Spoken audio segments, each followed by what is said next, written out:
Setiap pagi, banyak orang memulai hari mereka dengan memikirkan berbagai masalah yang sedang mereka hadapi. Padahal masalah-masalah itu sejatinya adalah kumpulan ingatan masa lalu yang telah tertanam kuat dalam otak mereka, terkait dengan orang, tempat, dan peristiwa tertentu. Dan jika otak kita adalah catatan masa lalu, maka sesungguhnya kita sedang menghidupi masa lalu sejak kita membuka mata. Setiap ingatan itu membawa emosi, dan emosi adalah hasil akhir dari pengalaman masa lalu. Jadi saat seseorang mengingat masalahnya, tubuh dan pikirannya merespons seolah-olah masalah itu sedang terjadi lagi. Ia merasa sedih, marah, kecewa. Inilah yang membentuk keadaan diri kita. Dan jika kita selalu berpikir serta merasa seperti itu, maka hari-hari kita hanyalah pengulangan dari kemarin. Masa lalu yang akrab itu lambat laun menjadi masa depan yang bisa diprediksi. Kita sering percaya bahwa pikiran membentuk takdir. Namun jika cara berpikir kita tidak melampaui cara kita merasa, dan perasaan kita selalu berkutat pada emosi masa lalu, maka kita akan terus menciptakan hidup yang sama. Siklus ini diperkuat ketika kita memulai hari dengan rutinitas yang sama. Memeriksa ponsel, membuka media sosial, melihat berita, mengulang aktivitas fisik dan sosial yang sama, bahkan merasakan emosi yang sama. Ini bukan lagi kebebasan memilih, melainkan program otomatis.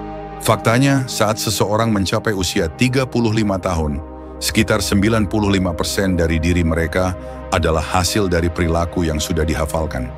Reaksi emosional, kebiasaan bawah sadar, keyakinan, dan persepsi yang berjalan seperti program komputer. Maka walau dengan pikiran sadar kita berkata, "Saya ingin sehat dan bahagia," tubuh kita mungkin masih hidup dalam program lama yang menolak perubahan. Untuk berubah, kita harus menembus batas antara pikiran sadar dan bawah sadar. Itulah peran meditasi. Dengan meditasi, kita dapat memperlambat gelombang otak dan memasuki sistem operasi bawah sadar, tempat kita bisa melakukan transformasi yang sesungguhnya.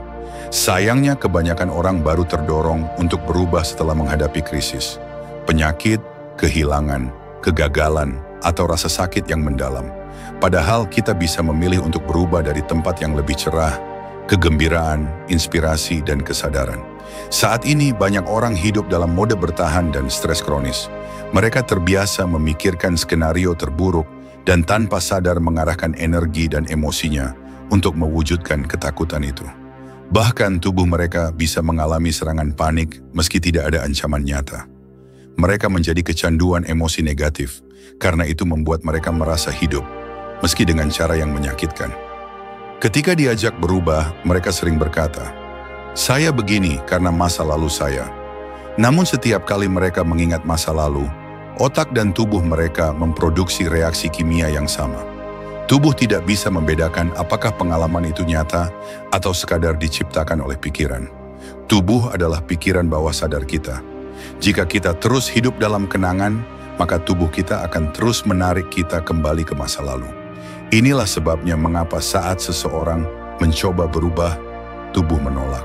Tubuh lebih kuat dari pikiran karena sudah terlatih untuk merasa bersalah, takut, atau marah pada waktu-waktu tertentu. Tubuh mengendalikan kita. Kita menjadi budak emosi yang kita ulang terus-menerus. Namun sesungguhnya, cara terbaik untuk memprediksi masa depan adalah dengan menciptakannya. Bukan dari apa yang sudah kita tahu, tapi dari apa yang belum kita ketahui. Apa pikiran yang ingin Anda tanamkan dalam otak Anda? Perilaku apa yang ingin Anda praktikkan? Dengan melatih pikiran, kita bisa mulai memasang perangkat keras di otak, struktur saraf baru yang mendukung masa depan yang diinginkan. Hal yang paling sulit adalah mengajarkan tubuh untuk merasakan masa depan sebelum masa depan itu datang. Kita tidak bisa menunggu kaya baru merasa berkelimpahan, menunggu sembuh baru merasa utuh, menunggu cinta datang baru merasa dicintai. Kita harus menjadi sumber emosi itu lebih dahulu. Jika kita terus menunggu sesuatu dari luar untuk mengubah bagaimana kita merasa di dalam, kita akan terus hidup dalam kekurangan. Inilah model lama, sebab mengakibatkan. Model baru adalah sebabkanlah pengaruh. Ketika kita merasa utuh dan layak, saat itulah kesembuhan, kelimpahan, dan cinta mulai datang. Jangan hidup sebagai korban dari peristiwa, orang, atau keadaan. Jangan bilang, saya begini karena mereka.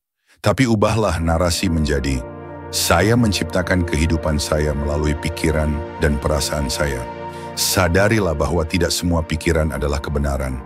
Kita memiliki 60.000 sampai 70.000 pikiran per hari. Jika 90% dari pikiran kita hari ini sama seperti kemarin, dan kita percaya pikiran membentuk nasib, maka nasib kita tidak akan berubah kecuali kita menjadi sadar akan pola ini. Inilah yang disebut metakognisi, kesadaran akan bagaimana kita berpikir, merasa, dan bertindak. Meditasi adalah sarana untuk menjadi akrab dengan diri sendiri. Kita mengenali pikiran lama, membentuk pikiran baru, mengondisikan emosi baru, dan perlahan membentuk diri masa depan. Seperti berkebun, kita perlu mencabut rumput liar masa lalu, menggemburkan tanah kesadaran kita, dan menanam benih baru berupa visi masa depan. Ketika kita tidak punya visi tentang masa depan, kita hanya akan mengulang masa lalu. Dan jika kita tidak menyadari lingkungan kita, maka lingkunganlah yang akan membentuk kepribadian kita, bukan sebaliknya. Oleh karena itu, meditasi mengajarkan kita untuk lepas dari pengaruh luar. Kita menutup mata, duduk diam, dan memerintahkan tubuh agar tenang. Saat tubuh ingin kembali ke emosi lama, kita menyadarinya, menariknya kembali ke saat ini, dan mengajarkan tubuh bahwa kita yang memegang kendali, bukan sebaliknya. Jika kita konsisten melatih ini, maka suatu saat tubuh akan patuh. Kita mengalami pembebasan energi. Kita melepaskan diri dari masa lalu dan mulai menciptakan masa depan. Dan inilah transformasi sejati, saat pikiran, tubuh, dan emosi kita tidak lagi dikendalikan oleh kenangan, melainkan oleh visi yang kita pilih.